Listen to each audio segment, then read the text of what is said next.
तो जीके के next session में आपका स्वागत है। तो फर्स्ट क्वेश्चन सूरज भैया से पूछ रहे हैं, भारत के संविधान के किस अनुच्छेद में कहा गया है कि भारत के क्षेत्र में सभी प्राधिकरण नागरिक और न्यायिक सर्वोच्च न्यायालय के सहायक के रूप में कार्य करेंगे? किस अनुच्छेद में? अनुच्छेद 144। सही है। सर्वोच्च न्यायालय के न्यायाधीश को हटाने के लिए 108 संसद सदस्यों द्वारा हस्ताक्षरित प्रस्ताव पहली बार किस वर्ष में लाया गया था? 1948। 91। इसका आंसर होगा 1991 में।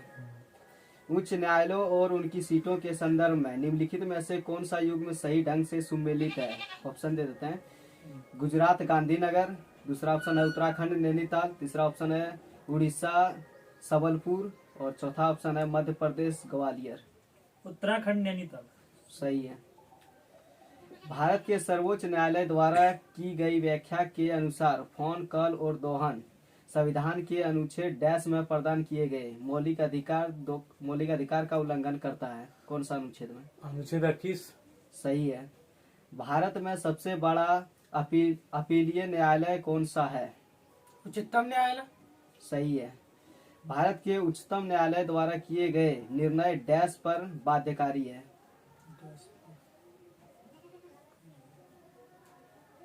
इसका आंसर हो जाएगा भारत के सभी न्यायालय।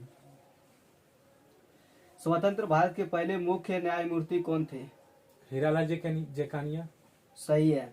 निम्नलिखित में से कौन सा अनुच्छेद सर्वोच्च न्यायालय की अनुषंगी शक्तियों से संबंधित है? अनुच्छेद 44। इसका आंसर हो जाएगा अनुच्छेद 140। हाँ। भारतीय संविधान का कौन सा भाग संघ और उनके क्षेत्र के बारे में बताता है? भाग 1। सही है। मणिपुर, मेघालय और त्रिपुरा डैश के अंतर्गत राज्य बन गए? उत्तरी पूर्वी अधिनियम 1971। सही है। भारत के संविधान का कौन सा अनुच्छेद भारत में एक नए राज्य के गठन के लिए दिया गया है? अनुच्छेद बताना है। छेद बचाना है। हाँ। इसका आंसर हो जाएगा अनुच्छेद 3।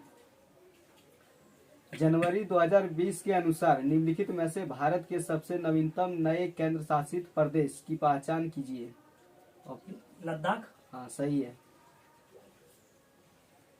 हैदराबाद रियासत को डैश में भारतीय संघ में मिलाया गया था? 1948। सही है। निम्नलिखित में से कौन सा राज्य 1987 में भारतीय संघ के 23वें, 24वें और 25वें राज्य के रूप में अस्तित्व में आए? मणिपुर, मिजोरम, अरुणाचल प्रदेश, और गोवा। सही है। मणिपुर, मेघालय और त्रिपुरा ने अपना 48वां राज्य दिवस मनाया है? 21 जनवरी 2020 को। सही है। केंद्र शासित प्रदेशों दमन और दीव एवं दादरा और नगर हवेली को कब एक ही केंद्र शासित प्रदेश बनाया गया? 26 जनवरी 2020। सही है। निम्नलिखित में से कौन सा पहला क्षेत्र था जो स्वतंत्रता के बाद भारत का अंग बना? दादर व नागर हवेली। सही है। केंद्र शासित प्रदेशों लद्दाख में कितने जिले हैं? 2। सही है। पंचायती राज संस्था के अंतर्गत अस्तित्व में आया? पंचायत समिति। इसका आंसर हो जाएगा अरुणाचल प्रदेश। इसका आंसर हो जाएगा 73वें और 74वें के संशोधन अधिनियम। राज्य में पंचायत प्रणाली विद्यमान है? मतलब निम्नलिखित में से किस राज्य में पंचायत प्रणाली विद्यमान है? अरुणाचल प्रदेश। सही है। भारत में ब्लॉक स्तर पर बनी पंचायत समिति है? हाँ। इसका आंसर हो जाएगा प्रशासनिक प्राधिकरण।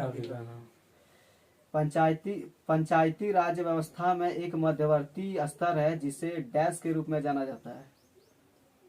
पंचायत समिति। सही है। निम्नलिखित में से किस राज्य ने सर्वप्रथम पंचायती राज अपनाया था? राजस्थान। सही है।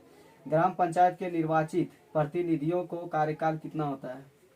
5 वर्ष। सही है। भारत के संविधान के अनुसार मध्यवर्ती स्तर पर पंचायतों ऐसे राज्य में गठित नहीं की जा सकती है जिनका जनसंख्या डैश से अधिक नहीं है? 20 लाख से अधिक नहीं है। सही है। अस्थायी सरकार की त्रिस्तरीय प्रणाली में डैश शामिल नहीं है? ऑप्शन दे देते हैं। पंचायत समिति, ग्राम समिति ग्राम समिति। और सही है। पंचायती राज संरचना में कितने स्तर होते हैं? 3। सही है। प्रत्येक पंचायत जब तक कि किसी भी कानून के लागू होने के तुरंत बाद कुछ समय के लिए भंग ना हो जाए अपनी पहली बैठक के लिए नियुक्ति तिथि से डैश वर्ष तक जारी रहेगी और उसके बाद नहीं। मतलब वर्ष बताना है। वर्ष बताना है। हाँ, फिर सब क्वेश्चन पढ़ देते हैं। प्रत्येक पंचायत जब ऑप्शन तक खाली कि करो। 3 वर्ष, 5 वर्ष, 1 वर्ष, 2 5 वर्ष। सही है। भारत के संविधान का भाग 4 स्पष्ट रूप से राज्य से निम्नलिखित में से किसके प्रति सुरक्षा देने की आशा नहीं करता? इसमें ऑप्शन दे देते हैं। आजीविका के पर्याप्त साधन, धन और उत्पादन के साधनों की कोई संकेत दर्न नहीं। और तीसरा ऑप्शन है नौकरी पेशा महिलाओं के लिए मातृत्व अवकाश। और चौथा ऑप्शन है समान कार्य के लिए समान वेतन। नौकरी पेशा के लिए महिलाओं के लिए मातृत्व अवकाश। निम्नलिखित में से किस एक्ट ने मुसलमानों के लिए अलग मतदाताओं की पेश की? हाँ? एक्ट ऑफ 1909 इसका आंसर है। हाँ। भारत में पहला आम चुनाव कब हुआ था? 1951 में। 1951 से 52। सही है।